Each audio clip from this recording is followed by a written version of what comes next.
ঐতিহ্যবাহী নলিন গরুর হাট। গ্রাম বাংলা মানে এক অন্যরকম জীবন, আর সেই জীবনের সবচেয়ে প্রাণবন্ত জায়গা হলো এই হাট। এখানে শুধু কেনা বেচা হয় না, মানুষের গল্প, হাসি আর জীবনের রং মিশে থাকে প্রতিটি মুহূর্তে।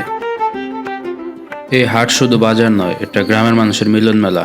কেউ আসে প্রয়োজন নিয়ে, আবার কেউ আসে শুধুই পরিচিত মুখগুলোর সাথে একটু গল্প করতে। হ্যালো ভিউয়ার্স, আসসালামু আলাইকুম, আশা করি সবাই ভালো আছেন।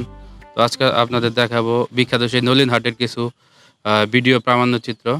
তো আপনারা আমাদের সাথেই থাকুন। ভোর থেকে শুরু হওয়া এই ব্যস্ততা চলতে থাকে সন্ধ্যা পর্যন্ত। প্রতিটি দোকান, প্রতিটি মানুষ বয়ে নিয়ে চলে এক একটা জীবনের গল্প। আজ কুরবানি ঈদের প্রথম হাট। ভোর হতেই যেন জেগে উঠেছে পুরো এলাকা। চারদিক জুড়ে শুধু মানুষের ভিড় আর গরুর হাঁক ডাক। দূর দূরান্ত থেকে খামারিরা নিয়ে এসেছে তাদের যত্নে বড় করা গরুগুলো। কেউ দাম বলছে, কেউ দেখছে, আবার কেউ স্বপ্নের কুরবানির পশুটি খুঁজে বেড়াচ্ছে এই বিশাল হাট জুড়ে। আজ হাটের প্রতিটি কোণ যেন জীবন্ত হয়ে উঠেছে।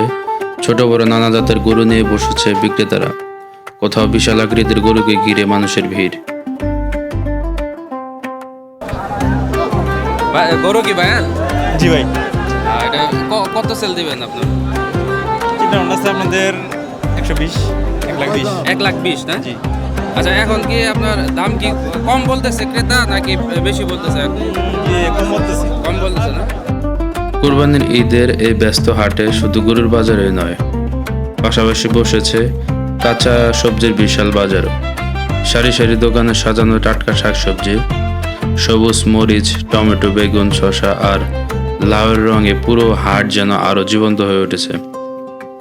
ভোর থেকে গ্রামের মানুষ ভিড় জমিয়েছে এই বাজারে। কেউ হাতে ব্যাগ নিয়ে দরদাম করছে, আবার কেউ পরিবারের জন্য সপ্তাহের বাজার কিনে নিচ্ছে। এক পাশে গরুর হাটের কোলাহল, অন্য পাশে সবজি বিক্রেতাদের ডাক। সব মিলিয়ে পুরো হাট জুড়ে তৈরি হয়েছে এক অন্যরকম প্রাণ চাঞ্চল্য। হাটের এক পাশে জমে উঠেছে মাছের বাজার।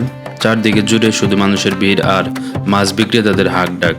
হাটের ভিড় আর কোলাহলের মাঝেও একটা জায়গায় মানুষের ভিড় যেন একটু বেশি চোখে পড়ে, আর সেটা হলো গরম গরম জিলাপির দোকান। দূর থেকেই ভেসে আসে মিষ্টির ঘ্রাণ, আর সেই ঘ্রাণে যেন থেমে যায় হাটে আসা মানুষগুলোর ব্যস্ততা। বড় কড়াইয়ে টকবক করে ফুটছে গরম তেল, আর সেই তেলের মাঝেই কারিগরের হাতের ঘুরনো নকশায় একটার পর একটা তৈরি হচ্ছে সোনালী রঙের জিলাপি। দূর নদীর ওপার থেকে ছোট ছোট নৌকায় করে মানুষ আসছে বাজার করতে। কারো হাতে খালি ব্যাগ, আবার কেউ গরুর সবজি কিংবা মাছ নিয়ে পার হচ্ছে ওপারে। ঘাটের পাশে সারি সারি বাঁধা নৌকোগুলো দেখতে যেন এক জীবন্ত গ্রামের ছবি। মানুষের কোলাহল মিলে পুরো হাট জুড়ে তৈরি হয়েছে এক অন্যরকম আবহ। কোথাও মাঝি নৌকা ভিড়াচ্ছে ঘাটে, আবার কোথাও যাত্রীরা সাবধানে নামছে বাজারের ভিড়ের মধ্যে। এই দৃশ্য যেন বাংলার চিরচেনা গ্রামের জীবনের এক বাস্তব প্রতিচ্ছবি। সকাল থেকে সন্ধ্যা পর্যন্ত এই নদীপথ দিয়ে চলতে থাকে মানুষের আসা যাওয়া। কারো মুখে হাসি, আবার কেউ বাজারের ব্যাগে ভরে নিয়ে যাচ্ছে সংসারের প্রয়োজন।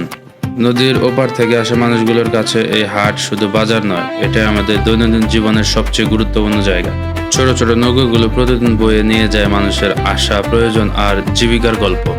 বাজার শেষে কেউ ফিরে যাচ্ছে পরিবারের জন্য কেনা বাজার নিয়ে, আবার কেউ ক্লান্ত শরীরে বসে আছে নৌকার কোনায়। বিকেলের নরম আলোয় নদীর বুকে ভেসে চলা নৌকাগুলো দেখতে যেন এক চলমান চিত্রকর্ম। দিন শেষে যখন হাট ধীরে ধীরে ফাঁকা হতে শুরু করে, তখনও নদীপথে চলতে থাকে মানুষের ফিরে যাওয়ার ব্যস্ততা। একটার পর একটা নৌকা অন্ধকার নামার আগেই ফিরে যায় নদীর ওপারে, আর নদীর পাড়ে বসে থাকা এই হাট রেখে যায় গ্রাম বাংলার এক অসাধারণ সৌন্দর্য, যা আজও বাঁচিয়ে রেখেছে আমাদের শেকড়ের গল্প।